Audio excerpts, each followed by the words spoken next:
ओम सच्चिदानंदरूपाय विश्वोत्पत्त्यादिहेतवे तापत्रय विनाशाय श्रीकृष्णाय वयं नमः। भगवान का स्वरूप कैसा है? सतधन, चितधन, आनंद धन है।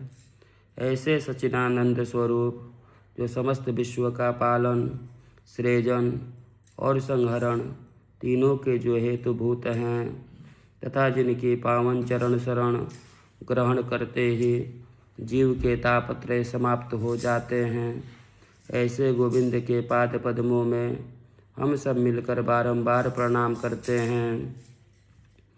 महाभागवत श्री सुखदेव जी का ध्यान करते हुए नैमिषारण्य की पावन भूमि में सूत जी महाराज शौनकादि ऋषियों को यह मंगलमयी कथा सुना रहे हैं।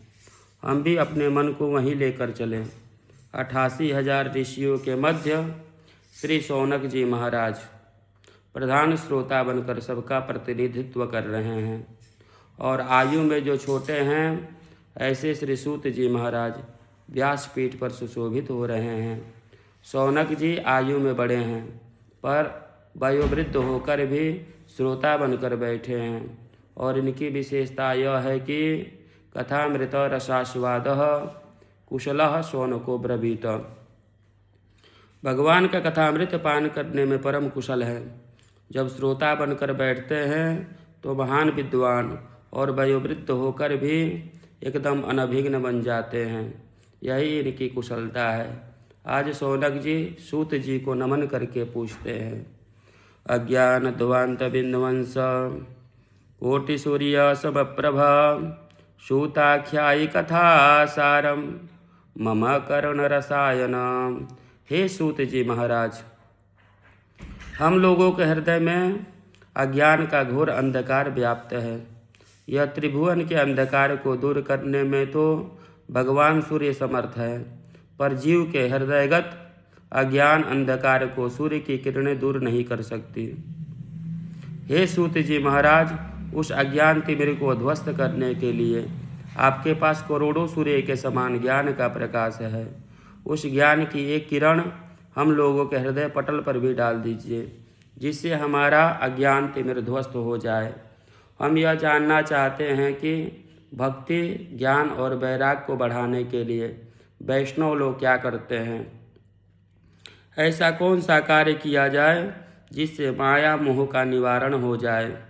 देखिए महाराज, अब घोर कलिकाल आ गया है, जिससे लोगों की आसुरी वृत्ति हो गई है। हर प्राणी क्लेश से आक्रांत है। ऐसे प्राणियों का कैसे कल्याण होगा? जो पवित्र को भी पवित्र कर दे और भगवत प्राप्ति का सरलतम साधन हो, वह कृपया आज हमें बताएं, क्योंकि आपके ऊपर गुरुदेव भगवान की बड़ी कृपा है। संसार में किसी को चिंतामणि मिल जाए तो जिस वस्तु का चिंतन करे वही वस्तु प्रदान कर देती है। और कल्प वृक्ष का यह चमत्कार है कि उसके नीचे जो कल्पना करो तो वह स्वर्ग की संपत्ति को भी प्रकट कर देगा। पर चिंतामणि और कल्प वृक्ष में भी यह सामर्थ्य नहीं है कि वह परमात्मा को प्रकट कर दिखा दे या ब्रह्म साक्षात्कार करा दे। यह सामर्थ्य तो केवल गुरुदेव भगवान की कृपामयी छाया में है और वह आपको सदा प्राप्त है। इसलिए हे सूत जी महाराज, आपके लिए कुछ भी दुर्लभ नहीं है। जो बड़े बड़े योगियों को दुर्लभ वैकुंठ है, वह भी गुरु कृपा से अति सुलभता से प्राप्त हो सकता है। चिंतामणिर्लोक सुखम सुरद्रो स्वर्ग संपदम प्रयच्छते गुरः प्रीतो वैकुंठम योगी दुर्लभम। इसलिए हे सूत जी महाराज, गुरु कृपा का प्रसाद हमें भी कृपा करके प्रदान करें। सूत जी महाराज प्रसन्न हो गए और प्रमुदित मन से बोले, है शौनकादि ऋषियों, आपके मन में हमारे प्रति यदि इतना प्रेम और स्नेह है तो अब हम तुम्हें समस्त शास्त्रों का सार ही सुनाने जा रहे हैं, जो संसार के भय को दूर कर देगा। इसे आप सावधान होकर सुनिए। जब कोई व्यक्ति कोई कीमती वस्तु देता है तो लेने वाले को सावधान कर देता है कि जरा संभाल कर रखिएगा। उसी प्रकार से वक्ता जब कोई विशिष्ट बात कहने जाता है तो श्रोताओं को सावधान कर देता है। सावधानतया शृणु। सूत जी कहते हैं, ऋषियों, संसार में सबसे बड़ा डर है मृत्यु का। मरने का भय प्रत्येक प्राणी को भयाक्रांत रखता है और इसका नाम है मृत्युलोक। जो आया है उसका जाना सुनिश्चित है। संसरति इति संसारः, यह सरकता रहता है, खिसकता रहता है। कोई कितना भी पकड़ने का प्रयास करे यह किसी के पकड़ में नहीं आता। तो संसार सरक रहा है और हम चाहते हैं कि ऐसा ही बना रहे हमारे साथ, और हमारे चाहने पर भी हमसे जब खिसक जाता है तो हमें बड़ा कष्ट होता है। इस संसार भय को समाप्त करने के लिए महाभागवत श्री सुखदेव जी महाराज ने श्रीमद् भागवत संहिता को कलिकाल में प्रकट कर दिया। कालव्यालमुखग्रास त्रास निर्णास हेतवे श्रीमद्भागवतम शास्त्रम कलौ कीरेण भाषितम कीरेण शुकेन भाषितम। तोता बड़ा मीठा बोलता है, किंतु बोलता वही है जो उसे सिखाया जाता है।